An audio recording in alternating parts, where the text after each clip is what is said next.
Welcome you to the deep dive. Today we're really plunging into, well, the very bedrock of our economic future. Yeah. You've handed us a fascinating stack of sources here, including Dr. Ahmed Chalabi's work on the 3D economy. Yeah. And we're going to stack that up against some heavy hitters, Yeah. like Paul Romer, Jeffrey Sachs, Nobel winners. Yeah, and what's really striking looking through these is the argument that understanding this future, it's not just interesting, it's an urgent necessity. This deep dive, it's really going to explore how we might need to completely reinvent how we think about, well, human agency, education, integrating people into the labor market, especially as we shift to this 3D economy concept. Right. So our mission today is to unpack this whole thing, this transformative idea, compare it with the established economic thinking, and really get a handle on the urgency. Why now? Let's dig in and see what it means for you and for our collective future. Okay, so let's start by setting the scene. The landscape we're supposedly leaving behind, the 2D economy. The sources are pretty clear that, despite its past successes, it's now seen as having some major limitations. What were its defining characteristics? And maybe more importantly, its flaws. Well, the sources paint the 2D economy as fundamentally rigid, defined by physical limitations. Think about it. Labor mostly stuck in fixed locations, production tied directly to physical stuff, factories, machines, and that very kind of linear life cycle. You get educated, you work for 40 years, you retire. Read that classic model. Exactly. Yeah. And its core principles. They came straight from classical economics, Adam Smith, David Ricardo, focused on things like supply and demand, utility maximization, getting the most value out of resources. Market equilibrium. And at the macro level, it was all about GDP growth, Yeah. keeping unemployment down, controlling inflation, the usual suspects. Okay, so it definitely served its purpose back in the industrial age. Drove growth, efficiency, mass production. But why are we now hearing it called a dead horse?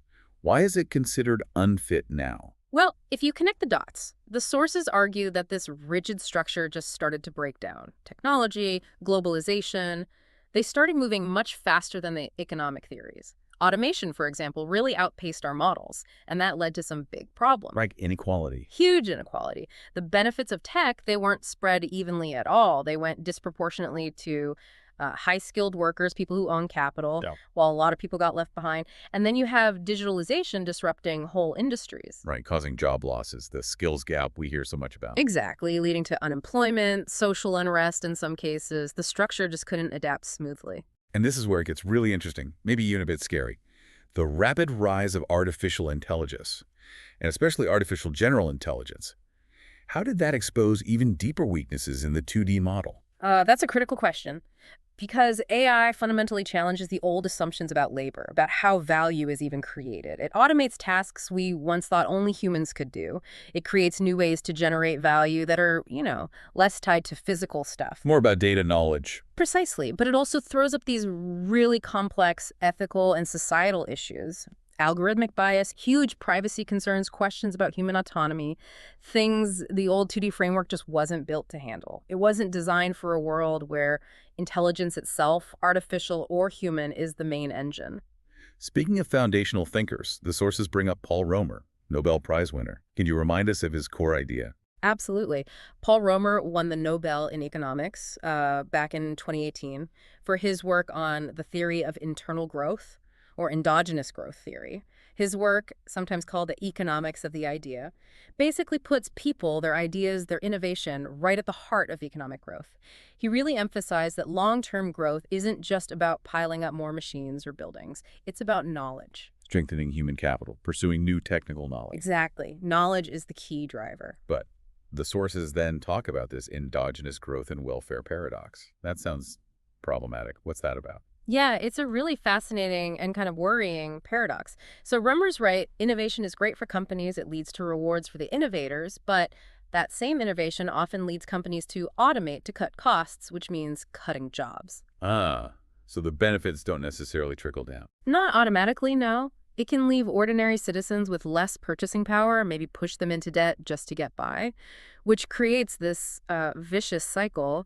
The sources even quote Michael Hudson on this, pointing out that debt often grows mathematically faster than the economy can actually support repayment. Oof. Okay, so that's a real challenge to the simple innovation equals prosperity for all idea. It definitely complicates it. So how does Dr. Shalaby, the author of our main source here, propose to actually, ease that pain, break that cycle? He talks about a balanced growth theory, or BGT, as an update to Romer. Precisely. The BGT tries to directly link business growth with individual income growth. It's presented as kind of endogenous growth theory 2.0 or even 3.0. The core idea is creating entirely new types of transactions in the digital economy, where citizens aren't just workers or consumers, they're active contributors. They can, and this is a direct quote, sell their ideas, market reactions, and advertising attention to companies. So monetizing things we currently give away for free, essentially. Kind of, yeah, or creating value in new ways. And the theory is this also helps governments and individuals tackle long-term debt by generating new revenue streams. And there's a practical application mentioned, especially for the EU, the Digital Single Market 2.0 or DSM 2.0. Yes, exactly. DSM 2.0 is envisioned as a sort of virtual EU. Imagine 500 million EU citizens and businesses operating digitally across borders just as easily as they would physically. Seamless digital commerce and interaction. Right. The potential is huge, adding hundreds of billions annually to the EU's GDP, according to the projections. Technically, it involves building this really integrated system, career guidance, recruitment, e-commerce, open innovation platforms, all tied together with automated GDPR compliance built in. It really foresees completely new ways of working, much more flexible career paths, and yeah, new income sources for citizens and governments, a real step towards this new model. Okay, now let's pivot a bit. We've seen how Shalaby builds on Romer, but the sources also contrast his ideas sharply with another big name, Jeffrey Sachs, and his shock therapy. What exactly was shock therapy? It sounds intense. It was definitely intense. Shock therapy is a very rapid, very top-down macroeconomic strategy. It was designed for economies needing a quick, drastic shift, usually from state-controlled or mixed systems towards free markets. So radical in its speed and scope. Absolutely. The whole point was speed and comprehensiveness. Rip the Band-Aid off, essentially. Then what were the main tools, the core mechanisms it used? The sources lay out 4 key mechanisms. First, price liberalization, just immediately removing government price controls, letting the market decide. Okay. Second, privatization, really quickly selling off state-owned companies and assets to private owners to boost competition, attract investment. Third, trade liberalization, quickly tearing down tariffs and barriers to international trade, trying to integrate into the global market fast.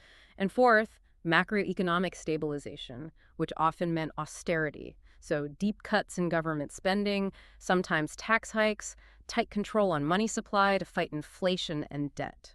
Wow. Yeah, that is a shock to the system. So clearly radical for its time and context.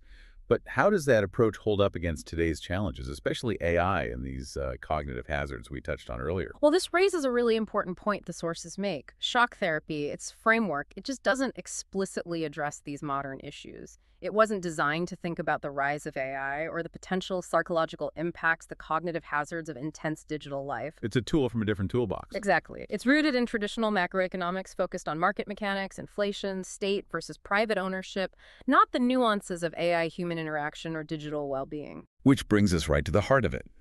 Dr. Ahmed Shalaby's 3D economy, powered by this digital sustainable growth model, or DSGM.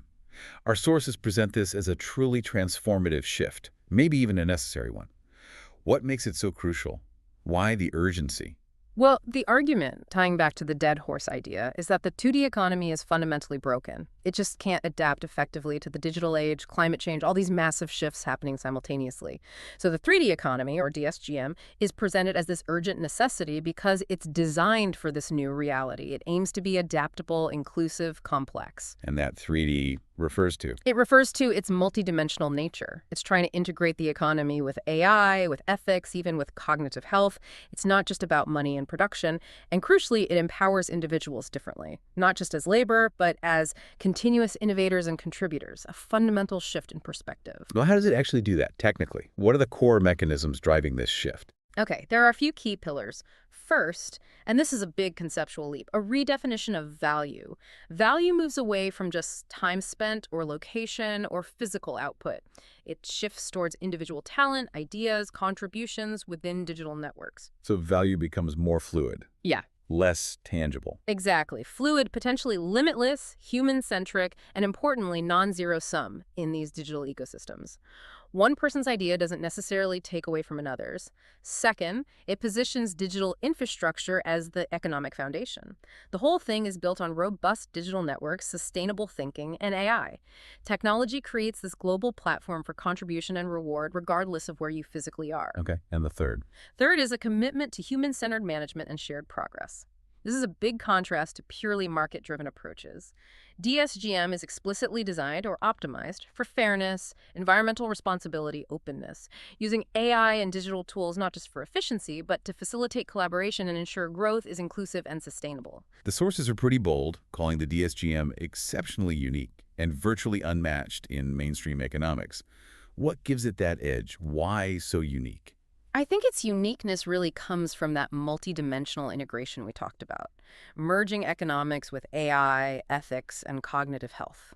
It's one of the few models, maybe the only one discussed here, that explicitly tackles cognitive hazards, the mental strain, the attention deficits from technology. And mental health threats. Yes. And it proposes using automated ethical standards built into the systems to try and protect the human mind, especially for young people.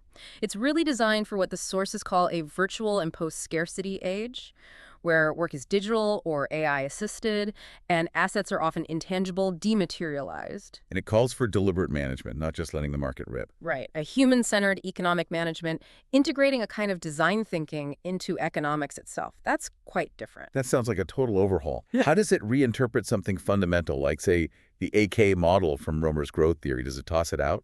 It doesn't toss it out, but it radically reinterprets the components. So take the basic AK model. Output Y equals technology A times capital K. In the DSGM framework, output Y is now driven primarily by data and AI-generated knowledge, not just physical goods. Capital K itself changes. Data and knowledge become the primary capital assets. Wow. Technology A is redefined. It's AI-driven productivity, amplifying the value of that data capital. And labor L, though not always explicit in the simple AK model, is reconceptualized. It's not just manual labor. It's human talent, creativity, the ability to guide and work with AI systems. So investment in data, AI, and human skills becomes the new engine of growth, the new form of savings. That's exactly the idea. It shifts the focus entirely. And what does this mean for you, for the individual, our agency, how we learn, how we fit into this new labor market? Well, this raises some really profound questions about personal impact. The DSGM vision aims to ensure continuous growth opportunities for people, literally from birth to beyond death, using personalized AI models that adapt with you. It fundamentally reframes people from labor, a factor of production, to talent, the source of innovation. The focus shifts to creativity, problem solving, and education. Education becomes lifelong, flexible, on demand, driven by AI tutors or guides that adapt to your specific needs, your pace, your interests, much more resilient to disruption. Individuals aren't just plugged in at the end, they contribute throughout the innovation cycle. And maybe the most radical part is this citizen transaction idea. Tell me more about that. It's the concept that you as an individual actually own and can monetize your personal data, your insights, your creative outputs within this digital ecosystem. So shifting power away from the big platforms. That's the goal. Yeah. Shifting economic power away from just traditional companies or data monopolies back towards the individual creator and contributor. The sources also mentioned some concrete applications, this growth media platform. What are some examples? Yeah, they give a few examples of proposed tools. There's Maestro, which sounds like a nationwide AI-powered socioeconomic network for coordination, maybe resource allocation. There's Bankramna, described as a digital banking system geared towards global sustainable development goals.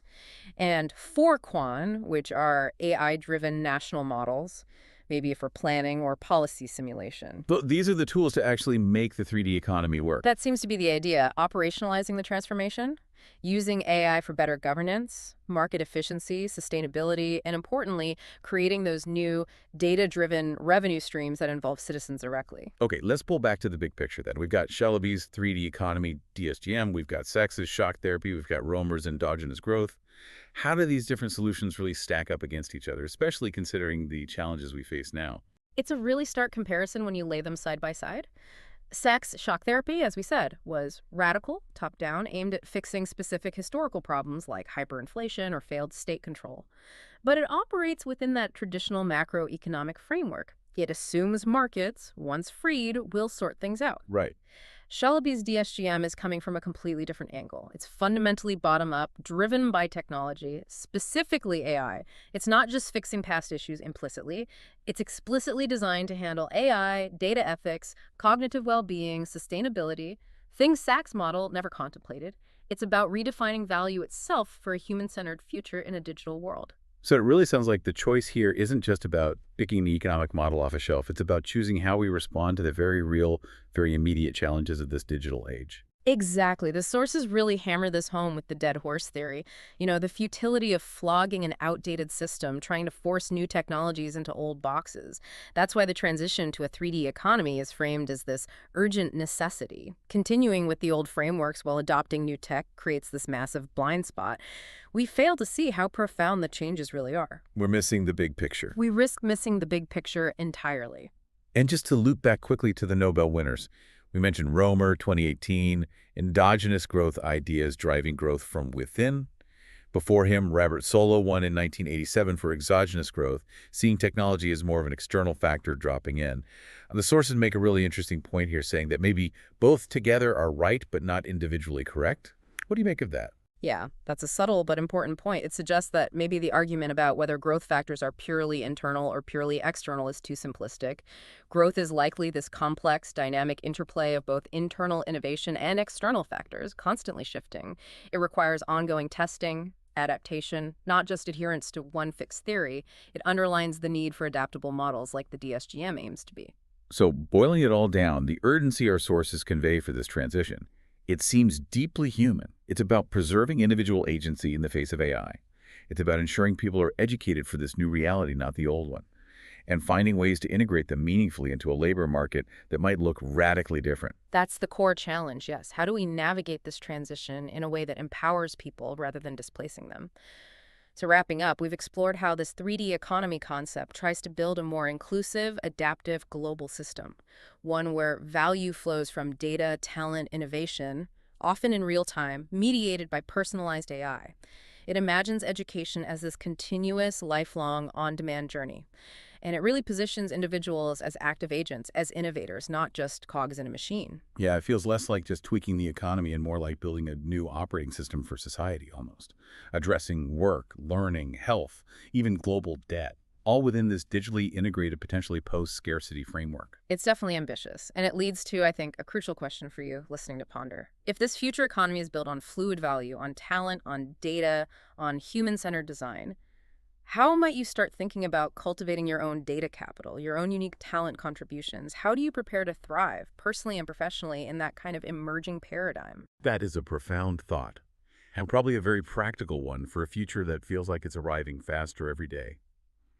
We really hope this deep dive has given you a clearer picture of these potentially huge shifts on the horizon and maybe spark some thinking about your own role in shaping what comes next. Until next time, keep exploring.